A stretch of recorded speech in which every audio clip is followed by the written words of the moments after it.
desarrollo arquitectónico de Quito estuvo marcado por dos etapas. La primera, donde predominaron las formas y técnicas nativas que fueron la solución a los problemas habitacionales de los europeos. En la segunda se edificaron las primeras construcciones de acuerdo a sus valores culturales, pero bajo la dirección de los vecinos, ya que no había mano de obra calificada. Responsabilizó al encomendero la instrucción religiosa de indígenas, a cambio del pago de tributos y a la prestación de su fuerza de trabajo. Fue la obligación que tenían los indígenas de facilitar mano de obra en forma rotativa, trabajos en minas, en tareas agrícolas, entre otras, a cambio de un salario. La provincia y el convento mantenían cuentas separadas. Parte de los ingresos de la provincia se destinaba a las obras de construcción y reparación del convento. En cuanto a la arquitectura, primero hay que mencionar que desempeña un papel fundamental en la historia de las sociedades, ya que con ella se puede estudiar y conocer el modo de vida de las personas a través del tiempo. Este es el caso de la Plaza San Francisco, en donde existen muchas edificaciones que están abiertas para el público en general, como la Capilla de Cantuña, la Capilla de San Buenaventura, el convento, el museo y la atracción principal que es la Iglesia de San Francisco. De forma general, las casas y edificios antiguos que conforman la plaza presentan un estilo colonial propio del siglo XVI. La iglesia de San Francisco es considerada como el templo religioso más antiguo de Latinoamérica y enfrenta una disyuntiva respecto al estilo arquitectónico al que pertenece. La primera postura sostiene que la iglesia tiene un estilo barroco, el cual se caracteriza por ser elegante y extravagante, llena de sincretismo religioso y una especial atención a los detalles, como se ve reflejado en la fachada principal. Por otro lado, la segunda postura se basa en nuevas investigaciones historiográficas que destacan que la fecha en la que se conmemora la finalización de la construcción es errónea, porque la primera iglesia fue reorientada y ampliada para dar como resultado la iglesia actual. Pero este proceso no pudo ocurrir de un momento a otro, sino que tuvieron que haber pasado varias décadas para lograrlo. En la imagen se observan los planos de la segunda iglesia en negro y de la tercera iglesia en... Por lo tanto, concluyo que la iglesia de San Francisco conserva el estilo propio de cuando fue creada, pero también adquirió características de otras corrientes arquitectónicas correspondientes a las épocas en las que fue ampliada y terminada.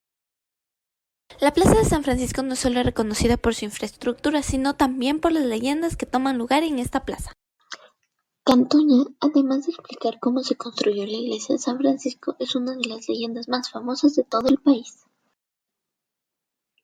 Esta leyenda dice que Cantuña era un famoso indígena constructor, ya que se lo consideraba uno de los mejores trabajadores por su forma de realizar las cosas. Era conocido por sus grandes trabajos y por esta razón fue contratado por los padres franciscanos para realizar la construcción de la iglesia en Quito, exactamente en la Plaza San Francisco. Para la construcción de la iglesia le dieron un plazo de 6 meses para que terminara la obra, ya que se consideraba que iba a ser una de las obras más importantes con una paga muy considerable, pero conforme pasaba el tiempo la obra estaba inconclusa y no avanzaba rápido. Cantuña comenzó a tener mucha desesperación y sufrimiento, y esta desesperación llegó a los oídos del diablo. El diablo propuso un trato a Cantuña que consistía que él iba a ayudar a terminar la iglesia en el tiempo establecido, pero a cambio tenía que entregarle su alma. Para que el diablo y los diablichos hagan todo el trabajo, Cantuña, sin perder el tiempo, aceptó el trato. El diablo puso a sus diablichos a construir y de repente ellos ya estaban manos a la obra en la construcción de la iglesia. Ellos construían con una rapidez impresionante. Cantuña, al percatarse de todo lo que estaba pasando a su alrededor, él tuvo miedo de perder su alma, por lo cual él tuvo una excelente idea de engaño al diablo escondiendo una piedra, para que así al momento de que terminara la obra no se llevara su alma. Cuando ya terminó, el diablo iba a reclamar el alma a Cantuña, cómo habían quedado, y como había cumplido la fecha de entrega de la iglesia, él había escondido la piedra y fue astuto. Mencionó al diablo que una piedra faltaba. Cantuña, muy confiado de lo que le faltaba una piedra, mencionó y demostró que la obra no estaba completa. El diablo no se pudo llevar el alma de Cantuña, ya que tenía que estar todas las piedras por poder llevarse el alma.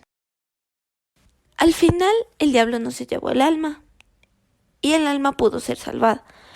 Pero también presentó a la iglesia al cabo de los 6 meses, recibió su recompensa y felicitaciones. Ecuador cuenta con una población muy religiosa, tanto cristiana como católica. Por esta razón es que esta leyenda, al tratarse de un personaje odiado por muchas religiones, se hizo muy reconocida alrededor del país.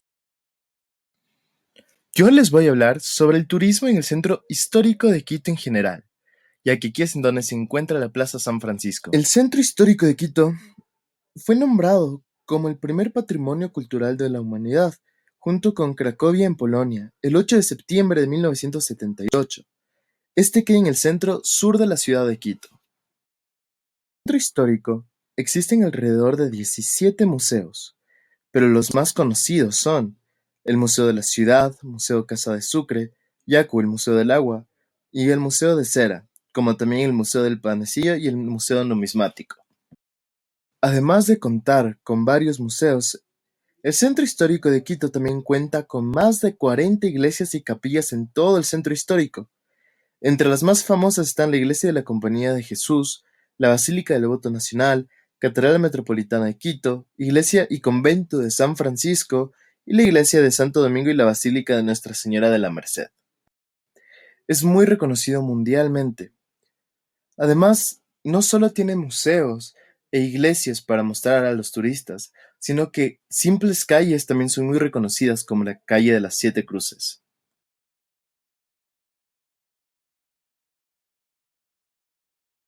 Yo voy a hablar acerca del Hotel Casa Gangotena, el cual es un hotel boutique de 5 estrellas en Quito, ubicado entre las calles Simón Bolívar y Cuenca, al frente de la Plaza de San Francisco. Este cuenta con habitaciones de camas dobles y extra grandes, pero la mayoría tiene un promedio de 35 metros cuadrados, los cuales se benefician por ser elegantes y tener altos techos que atrapan la luz brillante del sol andino hacia sus interiores. En cuanto a su decoración, tiene lujosas alfombras, maravillosos marcos de ventanas, cortinas y muebles. Las habitaciones cuentan con baño privado, teléfono, tarjetas inteligentes, caja fuerte, internet y televisor con canales internacionales. La tarifa por noche es alrededor de 461 a 465 dólares. Este incluye desayuno y uso de todas las instalaciones. También ofrece al público un restaurante lujoso donde sirven té y café, pero por las tardes es un bar acogedor o una terraza con vista increíble a la plaza.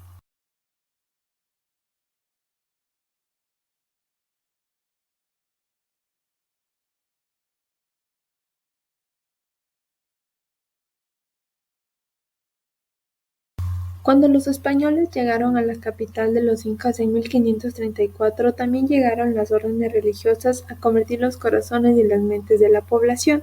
El orden franciscano ocupó toda la ladera occidental de esta vasta plaza que durante siglos había sido un gigantesco mercado libre.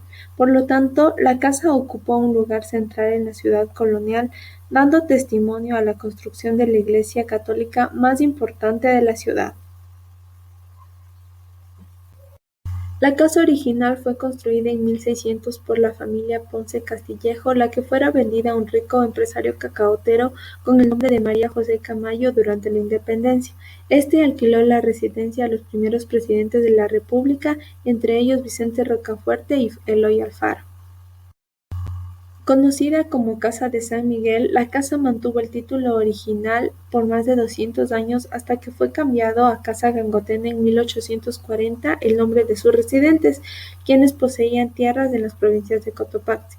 Los propietarios finales de la casa fueron las hijas de los Gangotenas, quienes provenían de las principales familias de la capital, cuyos miembros fueron importantes figuras políticos, terratenientes académicos e incluso poetas. En 1914 la casa sufrió un gran incendio. Los historiadores locales dicen que fue el exnovio de una de las hijas de los Gangotenas quien tuvo la culpa. La casa fue completamente reconstruida en 1926 en ojos de los hermanos Rousseau, arquitectos italianos con un gusto por la grandeza y la delicadeza. Pasaron y la casa el estilo colonial dio paso a un gran ambiente. Gangotena fueron las últimas descendientes directas de la familia española que habitó esta casa. Lola años después sería la esposa del presidente del Ecuador, Camilo Ponce Enrique. Después de la muerte de las hermanas, la casa fue entregada a una fundación. Esta vendió la propiedad en el 2007 a Roque Sevilla, el exalcalde de Quito, quien estaba interesado en comprar el edificio emblemático y transformarlo en un hotel, encantado por su ubicación única en la Plaza de San Francisco.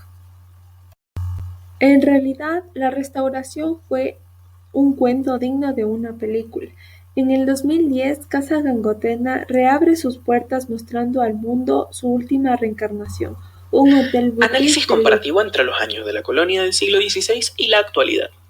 Los considerados blancos en esa época, sobre todo los españoles peninsulares, los cuales pertenecían a la burocracia eclesiástica, encomendaderos, comerciantes y obrajeros, estaban en la cúspide de la pirámide social.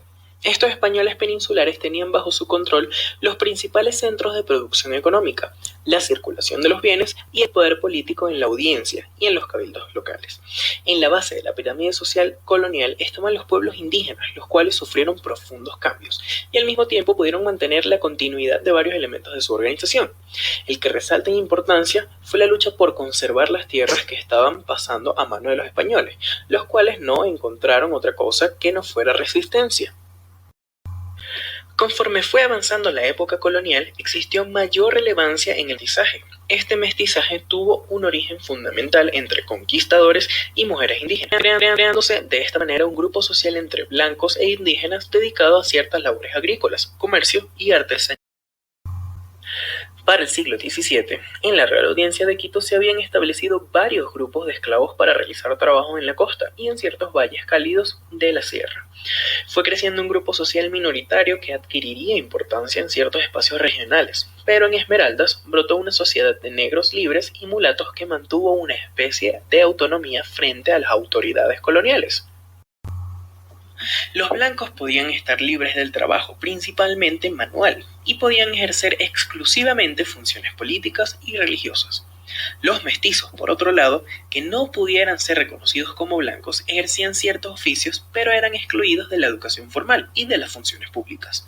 Los indígenas y los negros se dedicaban exclusivamente al trabajo manual. En esta sociedad se consagró también una realidad de discriminación a la mujer, que soportaba el peso del trabajo familiar en todos los niveles y estamentos.